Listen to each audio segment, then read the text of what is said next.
Embarrassment and apprehension paid Woody a quick visit, making him blush a little. But it did the trick, for he never mentioned her name when she joined them for breakfast.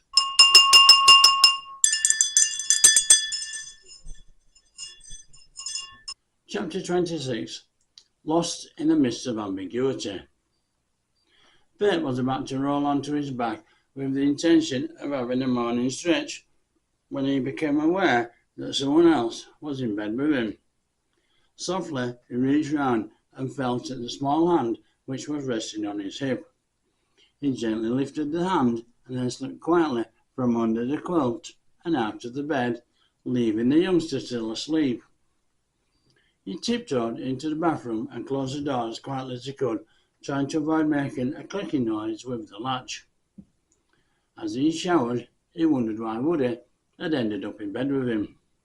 He came to the conclusion that the boy must have believed it was heaven that he was climbing into bed with in the dark. However, he could not work out why he had felt the need to move to another bed. Drying himself off, Fate settled on a bad dream as being the reason for the boy's bed hopping.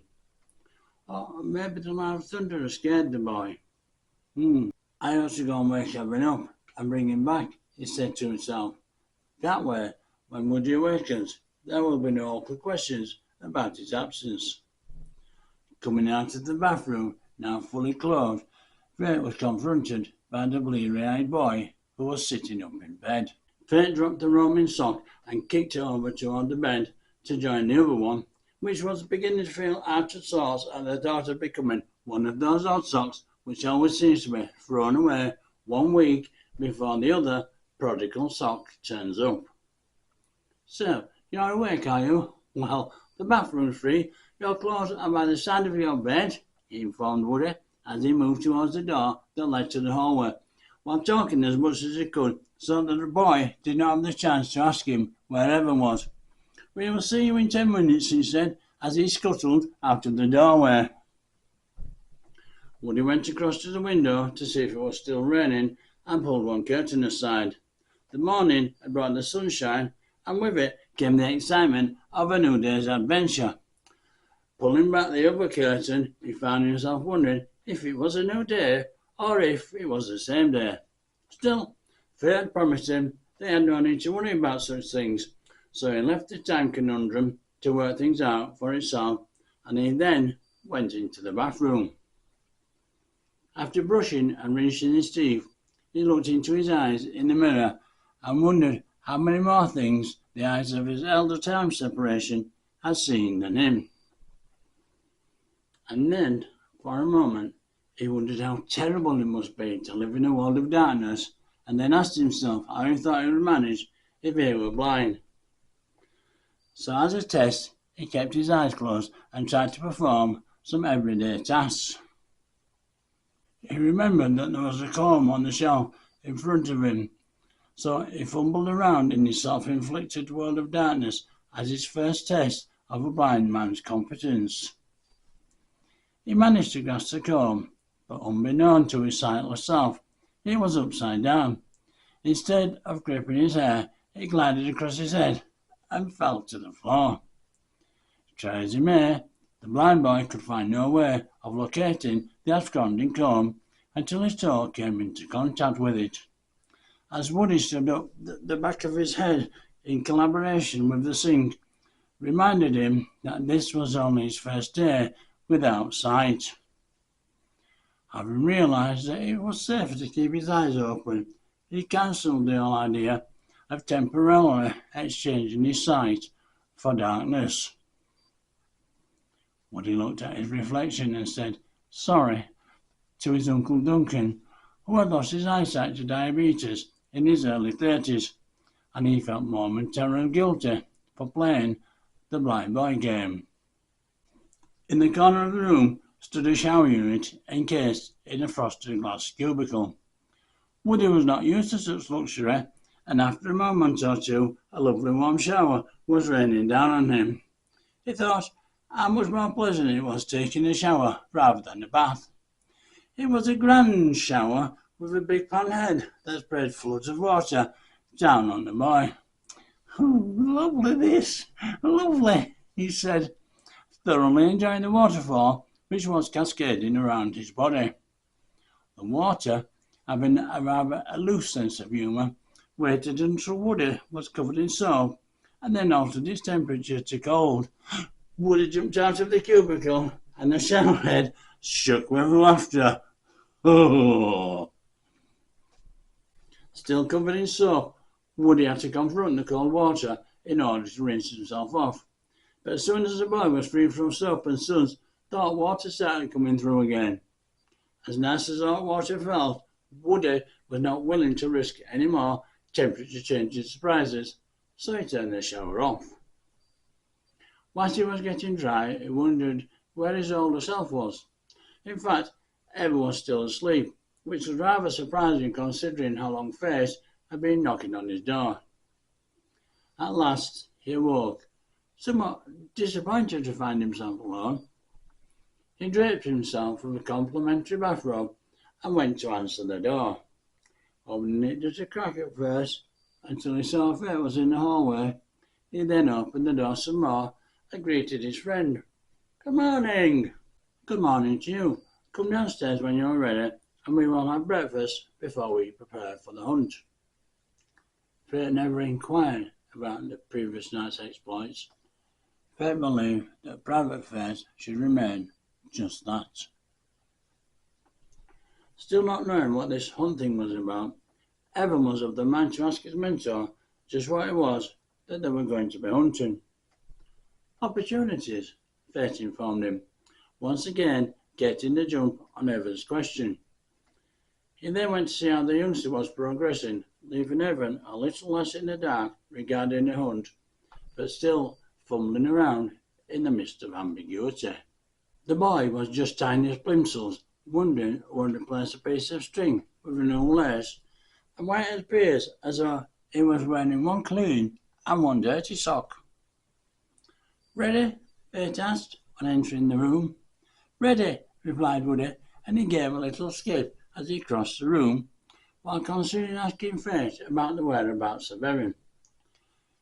Probably gone to get a newspaper, he decided, thinking that's what grown-ups do.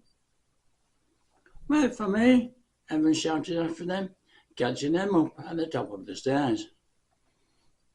Bacon," said Fate, as his nose gently sniffed the air, and then they quickened their pace downstairs. "And look," said Woody, pointing, "strawberries for afterwards, which I picked," he added proudly. "Look who it is," said one of the strawberries, who sounded a little bitter. "It's that boy who plucked us out from our nice comfy bed yesterday, just as I was settling down for the evening." "Oh, you are ungrateful," reproached his friend. "If it wasn't for him, we would have been out in that dreadful storm last night." The fruitful conversation was brought to an abrupt end by Evan, who popped one of the strawberries into his mouth. Fate, Evan and the boy sat themselves down at a table that had numbered place settings which tallied with their room numbers. "Who's that waving at us?" Fate and Evan turned to see who Woody was inquiring about. One of the twins was sitting at a table near to theirs. "Morning," she called across. "Good morning, love," responded Fate. "It's Fate's friend. She's called Love," Evan informed his young self. Love stood up and came across to their table, bringing a glass of fresh orange juice with her. She sat next to Fate and commented on the weather. "I love the sunshine." "She's pretty, isn't she?" Woody quietly commented to himself, the elder. Evan looked at him and tried to remember how old he had been when his interest in the fairer sex had first begun to inquire as to the possibility that girls could be something other than just friends. He thought about the origin of the scar on his stomach. Then he smiled. "Quite a contrast to the storm last night," Love continued. "All that thundering and lightning, it was enough to wake the dead." "Not enough to wake you, though," Woody said out loud, directing his comment to Evan. "You sounded like the hound of the Baskervilles snoring away when I climbed into bed with you?" Evan wondered what the boy was talking about. Fate knew, but was surprised to learn that he himself was snoring last night.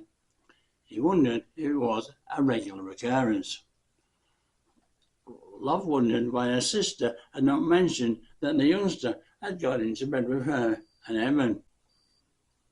And the boy wondered if he should explain the fact that it was his fear of the thunder and lightning that caused him to move into the safety of another bed. But his own train of thought changed when he glanced across the dining room. He stared for a moment at the woman who was pouring herself a glass of orange juice at the table where Love had been sat just a moment ago. He then looked at Love and then back at the other woman. "Is that Love as well?" he asked Evan, whose eyes lit up when he saw who it was. "No, it's not." "Who is it then?" "She's a friend of mine. She's called Lust." "Lust? That's a funny name," the boy announced, who was not as familiar with the word lust as he was with the word love. Evan thought it may offend the sister to have her name criticised and thought it best if Woody did not mention it again, so he said, "Yes, it is, though it's not as funny as our middle name, is it?" Embarrassment and apprehension paid Woody a quick visit, making him blush a little, but it did the trick, for he never mentioned her name when she joined them for breakfast. "Would you like a glass of orange juice, young man?" one of the sisters asked. "Yes, please." The boy's words faltered as he puzzled as to the identity of the twin, and he erred on the side of caution, saying, "Yes, please, lovely. That would be lovely," and then decided that he would remember where the ladies were sat in order to recall who was who. The youngster drank his juice, and everybody began to chat. The breakfast arrived, and they all tucked into the plentiful portions. Woody tried his best not to mix the twins up, but it was not long before he let his guard slip and said, "Yes, please, love," in answer to a question regarding another rasher of bacon. "I must," the twin corrected him, not the least bit offended, being used to the mistake which was often made regarding her identity. She tried to reassure him by saying, "Don't worry about it. You'll get used to us, and you'll have to tell us apart when you're older." "I wouldn't bank on it," thought Fate, who was heard Evan, whose eyes occasionally had the tendency to give Love the once-over when he thought that nobody was watching. The morning had brought with it a buzz of anticipation, for it was the day of the hunt. Everybody seemed to know what the hunt was all about, except for Evan and his young self. Love and Lust were dressed for the occasion. T-shirts, jeans and flat ankle boots had replaced dresses and high-heeled shoes. Their hair was different too, all tied up and held in place with pins and clips. One of them had brought with her a leather shoulder bag that fastened across the top with a zip, whilst the other twin, Lust, had brought something else which put her all in a diver when she thought she had lost it. "It's over there," Love informed her, pointing to the table where they had originally been sat. Lust hurried across and grabbed it, fearful that somebody else might see their clever idea and try to use it. On returning to her sister and the others, she waved in the air what appeared to be, as far as Evan and Woody could see, nothing more than a butterfly net. But Lust seemed pleased to be reunited with it. Woody inquired about the hunt. "Are we hunting something dangerous?" "Good heavens, no," replied Love, thinking how adorable his young innocence was.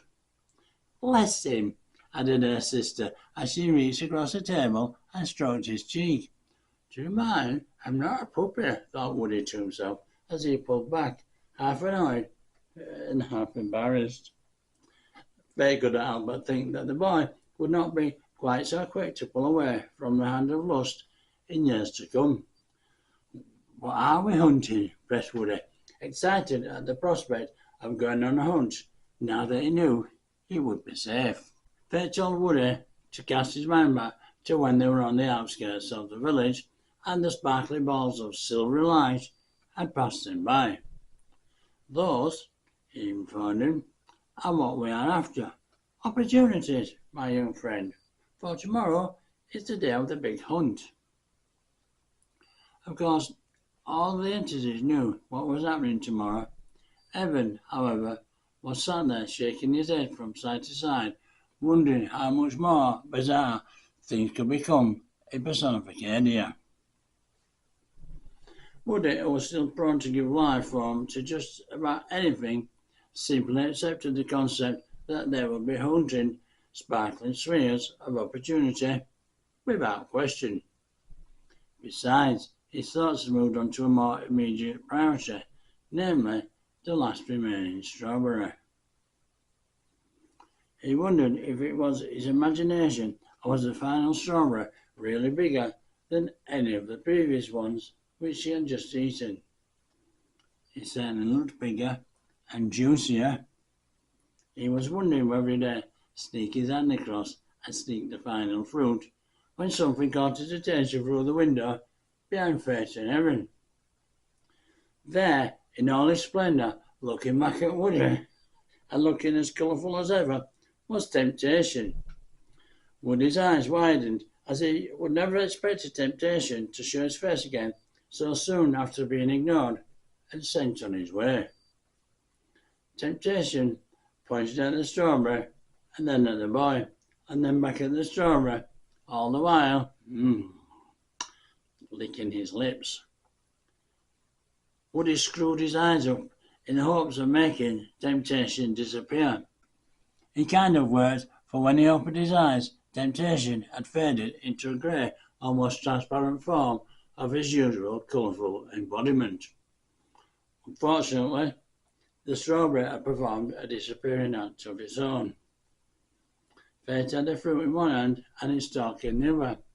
"There you are," he said, handing it to the boy. He then pointed at the waning entity, whereupon Temptation faded away in pursuit of a more receptive quarry. Woody had learned his lesson well, for on receiving his just desserts, he asked the others if they wanted some of it. They declined, with Love telling him that he should eat plenty of fresh fruit. "Yes, that's right," added Evan. "You eat it, as it will do me good."